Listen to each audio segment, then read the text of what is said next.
of different electrolytes. In last video, we have already discussed about the electrolytic product of some molten electrolytes like sodium bromide, lead bromide and aqueous solution of sodium bromide. तो जब भी हम किसी भी electrolyte की electrolysis करते हैं उसके मोल्टन फॉर्म की या aqueous सॉल्यूशन की, तो वहाँ पर क्या होता है, कैथोड और एनोड के ऊपर कुछ रिएक्शन होती हैं। कैथोड के ऊपर क्या होता है, रिडक्शन, और एनोड के ऊपर क्या होता है, ऑक्सीडेशन। कैथोड के ऊपर मूव कौन करते हैं, कटायंस, और cation undergo reduction and undergo some chemical change, and anions move toward the anode, they undergo oxidation, it means they undergo some chemical change. तो यहाँ पर क्या हो रहा है, ये इलेक्ट्रोलाइटिक सेल है। ये जो इलेक्ट्रोलाइट्स के मोल्टन या aqueous सॉल्यूशन की जो हम इलेक्ट्रिसिटी पास करके जो केमिकल रिएक्शन करवा रहे हैं, ये इस डिवाइस के अंदर हम इस डिवाइस को हम क्या करें, इलेक्ट्रोलाइटिक सेल। तो इलेक्ट्रोलाइटिक सेल में क्या हो रहा है, अपने आप अन्य पॉजिटिव आयन सोडियम मेटल में कभी नहीं बदलेगा। कोई भी कटायन जो होगा वो अपने आप क्या होगा, रिड्यूस नहीं होगा या आयन ऑक्सीडाइज नहीं होगा। ये नॉन स्पॉन्टेनियस प्रोसेस है, बट इन प्रोसेस को स्पॉन्टेनियस बनाया जा रहा है किसकी हेल्प से, इलेक्ट्रिसिटी की हेल्प से। तो वहाँ पर गैल्वेनिक सेल में क्या हो रहा था, स्पॉन्टेनियस प्रोसेस, रेडॉक्स रिएक्शन अपने आप हो रही थी, और वहाँ पर क्या हो रहा था, इलेक्ट्रिकल एनर्जी प्रोड्यूस हो रही थी। यहाँ पर बिल्कुल रिवर्स हो रहा है, प्रोसेस नॉन स्पॉन्टेनियस है। नॉन स्पॉन्टेनियस प्रोसेस को इलेक्ट्रिकल एनर्जी पास करके क्या बनाया जा रहा है, स्पॉन्टेनियस बनाया जा रहा है इलेक्ट्रोलाइटिक सेल में। तो हम यहाँ पर डिस्कस कर रहे थे डिफरेंट, जब भी किसी भी इलेक्ट्रोलाइट के मोल्टन या aqueous सॉल्यूशन की इलेक्ट्रोलाइसिस करते हैं तो कैथोड और एनोड के ऊपर कौन कौन सी रिएक्शन होती हैं और क्या क्या उनके प्रोडक्ट होते हैं और क्या क्या केमिकल चेंज आते हैं। अब अगर हम इलेक्ट्रोलाइट का aqueous सॉल्यूशन भरेंगे तो वहाँ पर हमारे पास इलेक्ट्रोलाइट्स के आयंस तो होंगे ही होंगे, साथ में वाटर भी होगा। तो जो ऑक्सीडेशन और रिडक्शन है वो वाटर का भी पॉसिबल होगा। अब एनोड के ऊपर क्या होगा, या तो अनायन का ऑक्सीडेशन होगा या वाटर का होगा। Preferentially which one undergo oxidation which have high value of SOP. Electrolyte के अनायंस की एसओपी अगर ज्यादा होगी वाटर से तो अनायन का, इलेक्ट्रोलाइट के अनायन का ऑक्सीडेशन हो जाएगा एनोड के ऊपर, और अगर वाटर की एसओपी वैल्यू ज्यादा है तो वाटर का हो जाएगा। इसी तरह से कैथोड के ऊपर भी क्या होगा, या तो इलेक्ट्रोलाइट के कटायन का रिडक्शन होगा या फिर वाटर का, जिसकी एसआरपी वैल्यू ज्यादा होगी उसका हो जाएगा। तो फिलहाल तो हमारे पास क्या है, एसआरपी और एसओपी का डाटा है, बट एग्जाम में आपको एसआरपी और एसओपी का डाटा गिवन नहीं होगा। तो इसीलिए आपको क्या करना है, ये रिजल्ट याद रखने में, बार बार बोल रही, रिजल्ट याद रखने हैं, ठीक है। साथ के साथ मैंने आपको ये भी बता रखा है कि ये जो हमने इलेक्ट्रोकेमिकल सीरीज की थी, तो जिन मेटल्स की जो एसआरपी वैल्यू है वो वाटर से क्या है, कम है, वाटर से नीचे है। वाटर की एसआरपी वैल्यू है -0.83 वोल्ट। जिन मेटल की एसआरपी वैल्यू -0.83 वोल्ट से कम है, क्या उन मेटल्स को हम उनके aqueous सॉल्यूशन से ऑब्टेन कर सकते हैं। इससे पहले वाले लेक्चर के अंदर हमने देखा था electrolysis of aqueous sodium bromide, तो वहां पर रिडक्शन या तो अन्य पॉजिटिव आयन का होना था या फिर किसका होना था, वाटर का। अब अन्य पॉजिटिव आयन की जो रिडक्शन पोटेंशियल है, एसआरपी वैल्यू है वो -2.67 वोल्ट है, जबकि वाटर की कितनी है, -0.83 वोल्ट। तो रिडक्शन किसका हो गया, वाटर का, क्योंकि ये जो रिएक्टिव मेटल्स हैं इनकी जो एसआरपी वैल्यू है वाटर से काफी कम है, इसलिए वाटर का, कैथोड के ऊपर रिडक्शन किसका हो जाएगा, वाटर का हो जाएगा। और ये मेटल कटायन जो होंगे ये क्या होंगे, aqueous सॉल्यूशन के अंदर आयंस के रूप में ही रह जाएंगे। तो जो जिन मेटल्स की एसआरपी वैल्यू -0.83 वोल्ट से कम है, उन मेटल्स को हम उनके aqueous सॉल्यूशन से ऑब्टेन नहीं कर पाएंगे। क्या सोडियम मेटल को हम उसके aqueous सॉल्यूशन से ऑब्टेन कर सकते हैं, sodium, potassium, calcium, aluminium, magnesium, lithium, these metals we can't obtain from their aqueous solution by electrolysis because their SRP value is lower than that of water. So water undergo reduction at cathode and these metal cation remain in their aqueous solution as it is. अब हम लेते हैं कुछ और substance की electrolytic product. Electrolytic product का मतलब हम इनके aqueous सॉल्यूशन की या मोल्टन फॉर्म की जब इलेक्ट्रोलाइसिस करते हैं तो क्या क्या प्रोडक्ट कैथोड और एनोड के ऊपर हमें मिलेंगे। तो सब अब हम एग्जांपल लेके चलते हैं, electrolysis of aqueous copper sulphate solution. Electrolysis of aqueous copper sulphate solution, अब यहाँ पर भी हम दो केस करेंगे। हम aqueous copper sulphate solution electrolytic cell में पुट करेंगे, और वहां पर भी अब क्या होगा, एक तो हम इलेक्ट्रोड जो लगाएंगे वो प्लेटिनम की इलेक्ट्रोड लगाएंगे, और एक केस होगा कि कॉपर की इलेक्ट्रोड लगाएं। तो हम दो अलग अलग केस में करेंगे aqueous कॉपर सल्फेट सॉल्यूशन की electrolysis, first by using platinum electrode and second by using copper electrode. So first electrolysis of aqueous copper sulfate solution using platinum electrode. platinum electrode is a chemically, platinum metal is chemically inert metal. So platinum electrode only allow the movement of electrons. It can't participate in chemical reaction. Platinum का जो electrode होगा वो सिर्फ electron के flow को provide करेगा, सिर्फ electron की मूवमेंट अलाउ करेगा, ये किसी भी केमिकल रिएक्शन में पार्टिसिपेट नहीं करेगा, इसीलिए इसको हम क्या बोल देते हैं, इनर्ट इलेक्ट्रोड। तो ऐसे भी आ सकता है aqueous electrolysis of aqueous copper sulfate solution using inert electrode, platinum electrode. तो क्या क्या होगा, अब हमने इलेक्ट्रोलाइटिक सेल में क्या डाल रखा है, aqueous copper sulfate सॉल्यूशन डाल रखा है। तो हमारे पास क्या क्या होगा, एक तो कॉपर सल्फेट के आयंस होंगे, Cu2 पॉजिटिव आयन होंगे, प्लस सल्फेट आयन होंगे, और साथ में होगा वाटर। तो अब सबसे पहले हम देख लेते हैं कि एनोड के ऊपर कौन कौन सी प्रोसेस हो सकती हैं। एनोड के ऊपर क्या होना है, ऑक्सीडेशन। अब ऑक्सीडेशन या तो किसका होगा, इलेक्ट्रॉन रिच जो होगा उसी का ऑक्सीडेशन होगा, अनायन का होगा या वाटर का होगा। अनायन हमारे पास कौन है, सल्फेट आयन। तो सबसे पहले या तो क्या हो सकता है, सल्फेट आयन का होगा ऑक्सीडेशन, बट सल्फेट आयन का ऑक्सीडेशन नहीं होगा। Sulphate ion never undergo oxidation. क्या रीजन है, in sulphate ion sulphur is in highest oxidation state +6। Sulphur की जो हाईएस्ट ऑक्सीडेशन स्टेट है +6, तो सल्फेट आयन में सल्फर अपनी हाईएस्ट ऑक्सीडेशन स्टेट +6 में प्रेजेंट है, तो इससे ज्यादा इलेक्ट्रॉन का लॉस सल्फर नहीं कर सकता। वाले सेल में टोटल इलेक्ट्रॉन ही क्या है, इसके पास 6 है, ग्रुप 16 का मेंबर है, तो 6 से ज्यादा इलेक्ट्रॉन का लॉस तो नहीं कर सकता। तो सल्फेट आयन में सल्फर अपनी हाईएस्ट ऑक्सीडेशन स्टेट में है, तो ये फर्दर ऑक्सीडाइज नहीं हो सकता, तो एनोड के ऊपर सल्फेट आयन का ऑक्सीडेशन पॉसिबल नहीं है। तो अब ऑक्सीडेशन किसका बचा, वाटर का, तो वाटर का हो जाएगा ऑक्सीडेशन। तो वाटर, अब वाटर जब ऑक्सीडाइज होता है, एनोड के ऊपर वाटर जब ऑक्सीडाइज होता है, तो आपको याद रखनी है ऑक्सीजन गैस निकलती है, एक तो निकलती है ऑक्सीजन गैस, साथ में निकलते हैं H पॉजिटिव आयन। अब यहाँ पर ऑक्सीजन और 2 है, तो यहाँ पर 2 लगा देंगे हम, H पॉजिटिव आयन कितने हो जाएंगे, 4। ये इलेक्ट्रॉन का जो नेट इलेक्ट्रॉन का जो इन्वॉल्वमेंट है, ये आपको आना बहुत जरूरी है। आगे हम फैराडे लॉ भी करेंगे, वहां पर इसकी बहुत ज्यादा हमें जरूरत पड़ेगी, नेट इलेक्ट्रॉन कितने इन्वॉल्व हुए इस प्रोसेस में। यहाँ पर देख लो, यहाँ पर जो ऑक्सीडाइज हुआ है वो ऑक्सीजन एटम हुए हैं। वाटर के अंदर ऑक्सीडाइज होने वाला पार्ट कौन है, ऑक्सीजन। हाइड्रोजन तो यहाँ पर भी +1 ऑक्सीडेशन स्टेट में थे, यहाँ पर भी +1 में है, इनका कुछ नहीं हुआ। ऑक्सीडेशन हुआ ऑक्सीजन का, यहाँ पर वाटर के अंदर एक ऑक्सीजन अपनी -2 ऑक्सीडेशन स्टेट में है, और यहाँ पर क्या है, 0 में। तो एक ऑक्सीजन -2 से 0 में जा रही है, तो क्या हो रहा है, 2 इलेक्ट्रॉन का लॉस कर रही है। अब ऑक्सीजन एटम कितनी है, यहाँ पर 2 ऑक्सीजन एटम, तो एक ऑक्सीजन 2 इलेक्ट्रॉन का लॉस करेगी, तो 2 कितने इलेक्ट्रॉन का लॉस करेंगी, 4 इलेक्ट्रॉन का लॉस। तो नेट कितने इलेक्ट्रॉन का लॉस हुआ, यहाँ पर 4 इलेक्ट्रॉन का लॉस हुआ। यानी कि जब 2 वाटर मॉलिक्यूल ऑक्सीडाइज होंगे, तो 1 मोल ऑक्सीजन गैस मिल रही है, 2 वाटर मॉलिक्यूल, 2 मोल वाटर, 2 मोल, मोल का मोल के साथ रिलेशनशिप ले सकते हैं। When 2 mole water undergo oxidation, then 1 mole oxygen gas, 4 mole of H positive ion and 4 mole electron are released।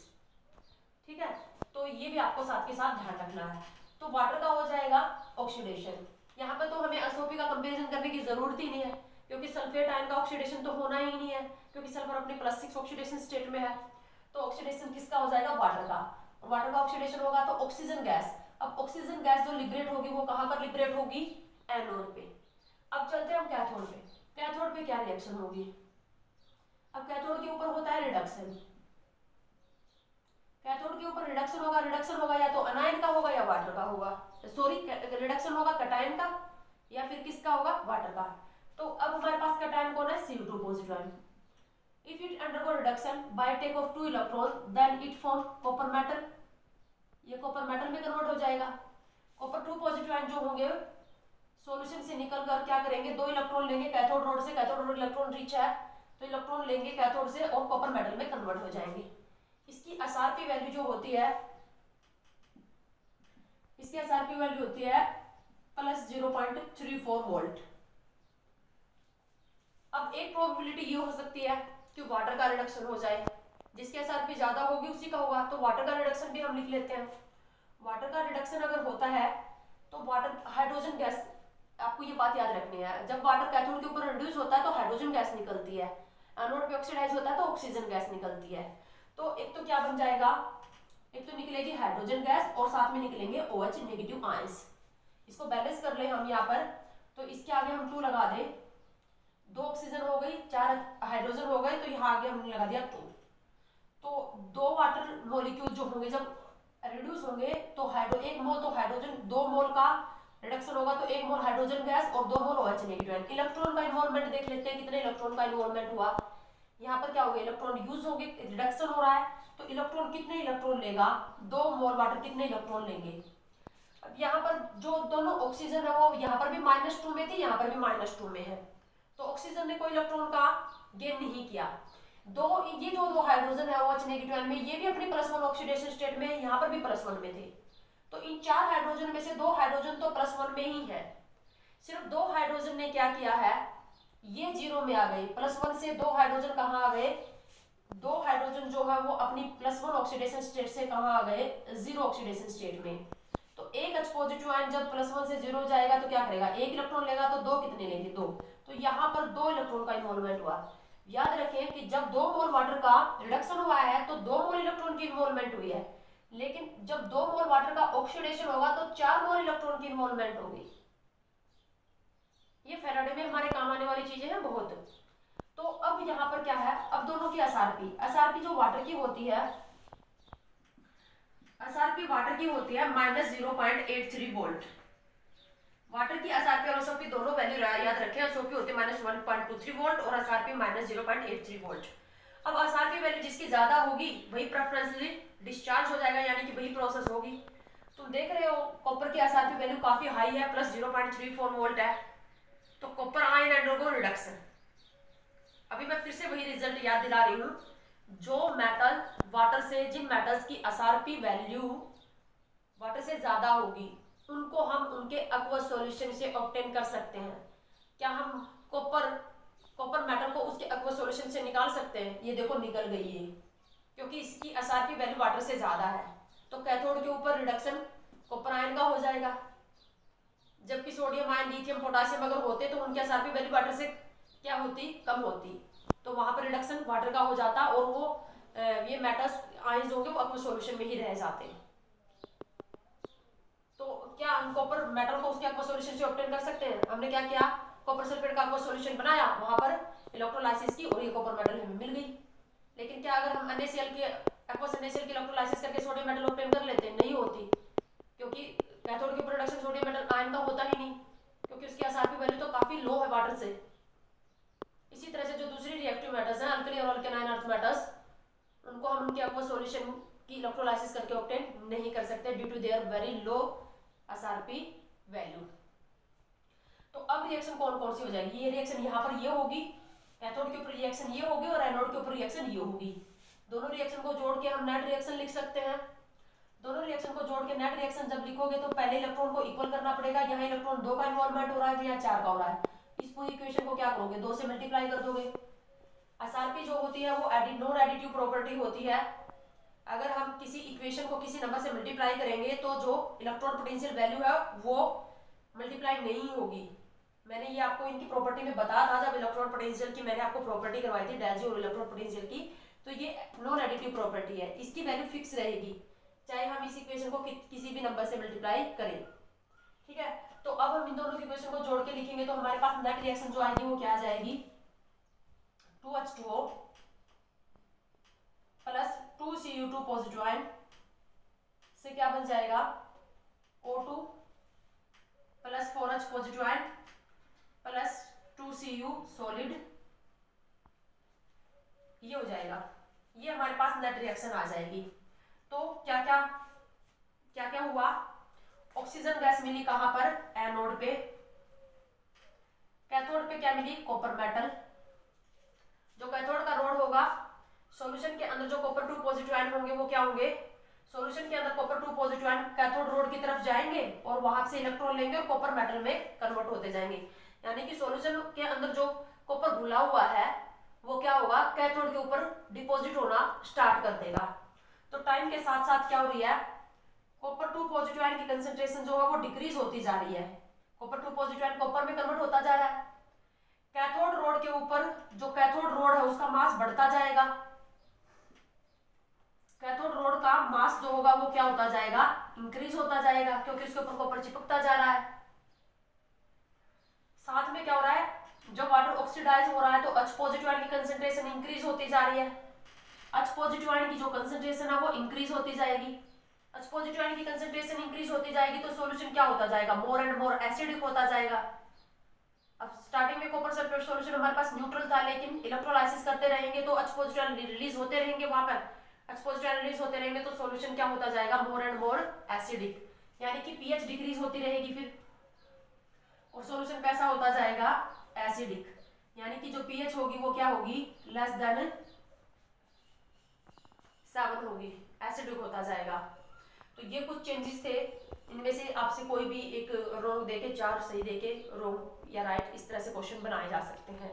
तो ये प्रोडक्ट आपको ये प्रोडक्ट याद रखना है, ये रिजल्ट याद रखने हैं। उस टाइम आपको ये एसआरपी और एसओपी वैल्यू गिवन नहीं होगी, रिजल्ट याद रखने हैं कि aqueous कॉपर सल्फेट सॉल्यूशन का प्लैटिनम का इलेक्ट्रोड यूज करके जब हमने इलेक्ट्रोलाइसिस करवाई तो क्या क्या हुआ, कैथोड पे कौन सी रिएक्शन हुई, एनोड पे कौन सी हुई, कॉपर 2 पॉजिटिव आयन कंसंट्रेशन का क्या हुआ, H positive ion concentration, solution acidic हुआ या बेसिक हुआ, ये रिजल्ट आपको याद रखने हैं। थोड़ी बहुत एसआरपी और एसओपी वैल्यू अगर आपको इससे याद रखी जाती हैं तो आप उनको याद भी रख लोगे, फिर उसके बाद आपको ये रिजल्ट रखने की जरूरत भी नहीं पड़ेगी, आप एसओपी और एसआरपी के बिहाफ के ऊपर आंसर भी दे पाओगे। अब हम नेक्स्ट ले लेते हैं अपना, यही लेंगे electrolysis of aqueous copper sulphate solution using copper electrode. अब हम कॉपर इलेक्ट्रोड, अगर हमने इलेक्ट्रोड भी किसके लगा रखे हैं, कॉपर के, जैसे हमने क्या बना रखी है, ये इलेक्ट्रोलाइटिक सेल बना रखी है, यहाँ पर अगर ये इलेक्ट्रोड हमने कॉपर के ही लगा रखे हैं और यहाँ पर भर रखा हमने CuSO4 प्लस वाटर का aqueous सॉल्यूशन, इसको हमने कनेक्ट कर रखा बैटरी के साथ। अब तक ये प्लैटिनम के इलेक्ट्रोड थे, तो प्लैटिनम के इलेक्ट्रोड सिर्फ इलेक्ट्रॉन के मूवमेंट अलाउ कर रहे थे। अब की बार कॉपर के इलेक्ट्रोड, अब इलेक्ट्रोड कॉपर के हैं तो इलेक्ट्रोड भी एक्टिव है, मतलब कॉपर जो है इलेक्ट्रोड के अंदर जो कॉपर है वो भी रिएक्शन में पार्टिसिपेट कर सकता है, करेगा या नहीं वो तो एसओपी और एसआरपी वैल्यू डिसाइड करेंगी। तो सेकंड केस क्या है, electrolysis of aqueous copper sulphate solution using copper electrode. अब नेक्स्ट हमारे पास क्या है, aqueous कॉपर सल्फेट सॉल्यूशन और कॉपर इलेक्ट्रोड हम यूज करेंगे। तो यहाँ पर हम एक इलेक्ट्रोलाइटिक सेल डिजाइन कर लेते हैं अपनी,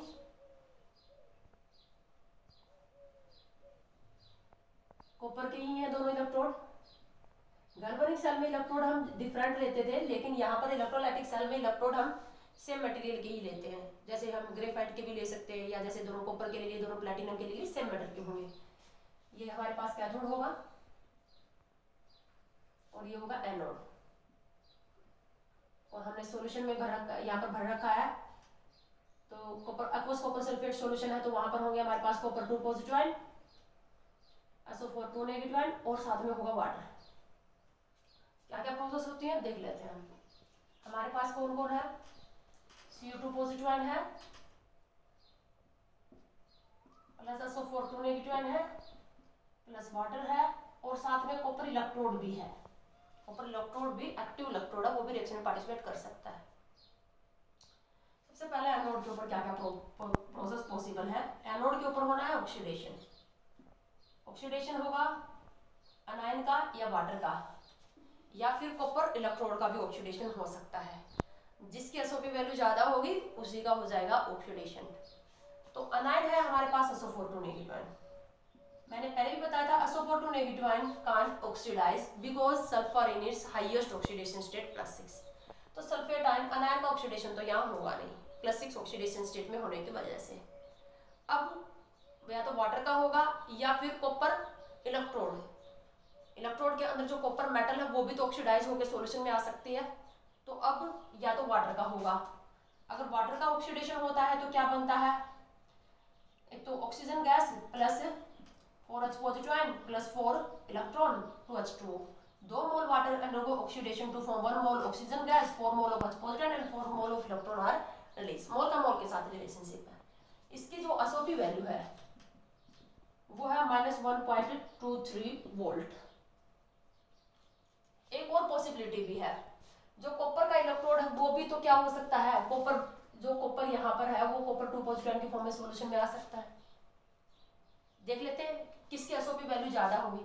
तो अगर कॉपर जो रोड के अंदर जो कॉपर है वो किस में आ जाए, copper 2 positive ion by loss of 2 electron, ये प्रोसेस भी पॉसिबल हो सकती है। अब इसकी एसओपी वैल्यू जो होगी, कॉपर की एसआरपी वैल्यू -0.34 वोल्ट है, तो एसओपी क्या होगी, एसआरपी है +0.34 वोल्ट कॉपर की, तो एसओपी क्या हो जाएगी, -0.34 वोल्ट। अब यहाँ पर जिसकी एसओपी ज्यादा होगी एनोड के ऊपर वही प्रोसेस होगी। एसओपी वैल्यू किसकी ज्यादा, कॉपर की ज्यादा, -0.34 वोल्ट, तो कॉपर की एसओपी वैल्यू ज्यादा है वाटर के कंपैरिजन में।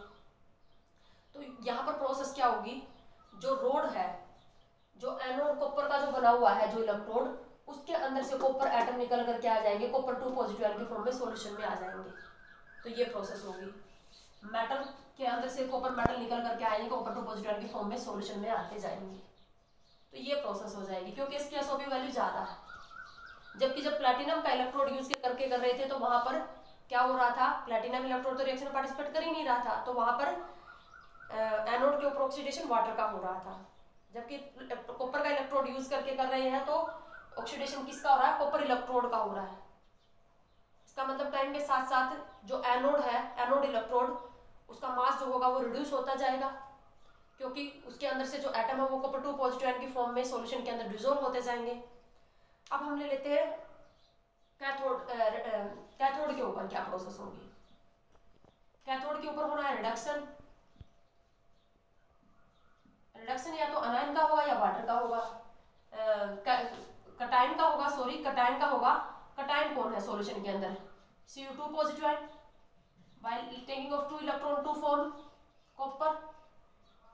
इसकी एसआरपी वैल्यू है काफी हाई है वाटर के कंपेयर में, +0.34 वोल्ट है, तो मुझे वाटर की लिखने की जरूरत है ही नहीं।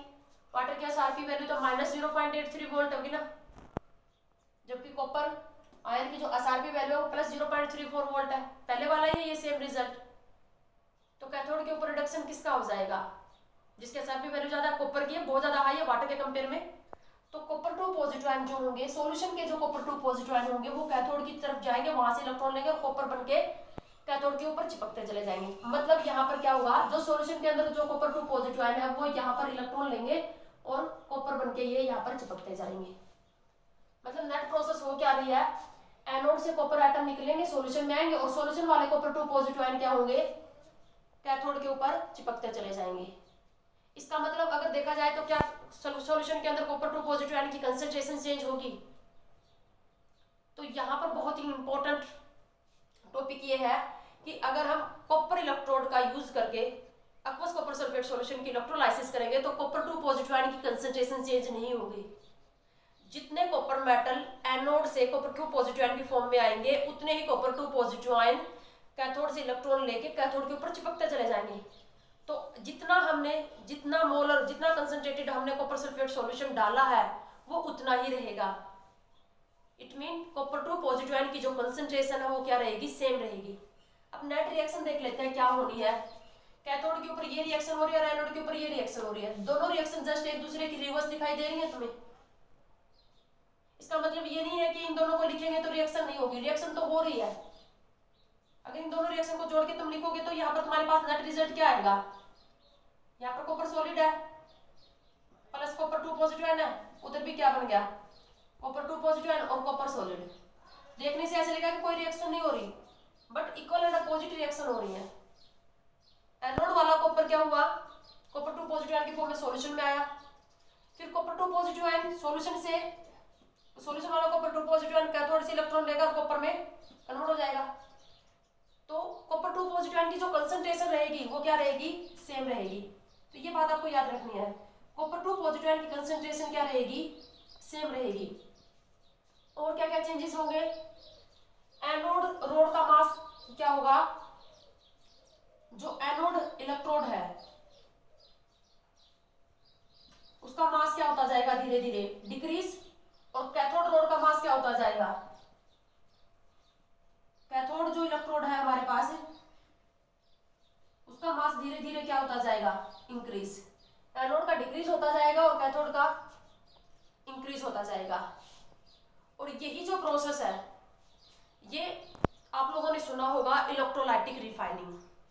इलेक्ट्रोलाइटिक रिफाइनिंग इम्प्योर मेटल को प्योर मेटल में कन्वर्ट करने के काम आती है। जैसे हमारे पास इम्प्योर कॉपर होगा, इम्प्योर कॉपर को प्योर कॉपर में कन्वर्ट करने के लिए हम इसी प्रोसेस का यूज करेंगे।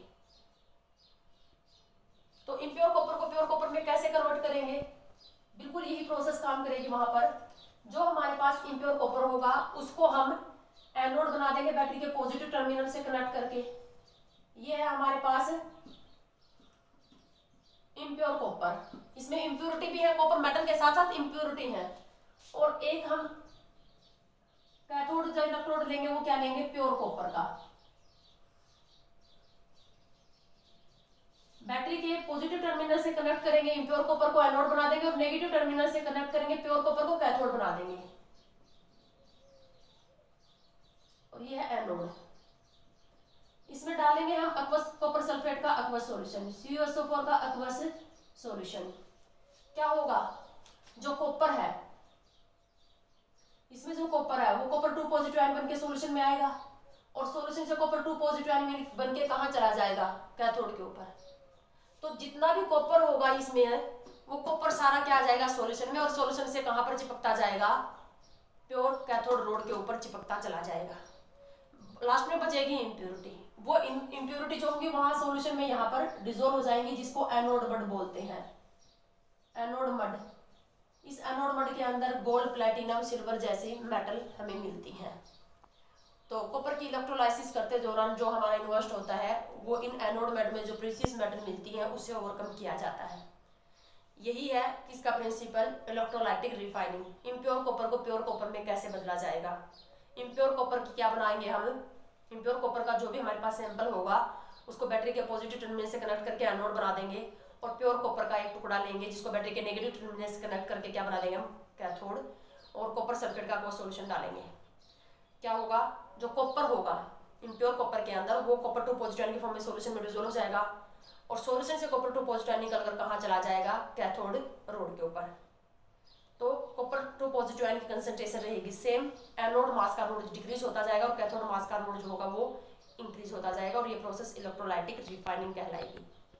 इसी तरह से हम अब जैसे तुमसे ये दे दिया जाए कि aqueous सिल्वर नाइट्रेट, हमारे पास aqueous सिल्वर नाइट्रेट की हमें इलेक्ट्रोलाइसिस करनी है। यहाँ पर भी 2 केस होंगे, एक तो सिल्वर का इलेक्ट्रोड यूज करके और एक क्या होगा, प्लेटिनम का इलेक्ट्रोड। सेम रिजल्ट आएंगे वहां पर भी। नेक्स्ट हम एग्जांपल लेंगे electrolysis of aqueous solution of silver nitrate। First लेंगे using platinum electrode and second लेंगे यूजिंग सिल्वर इलेक्ट्रोड।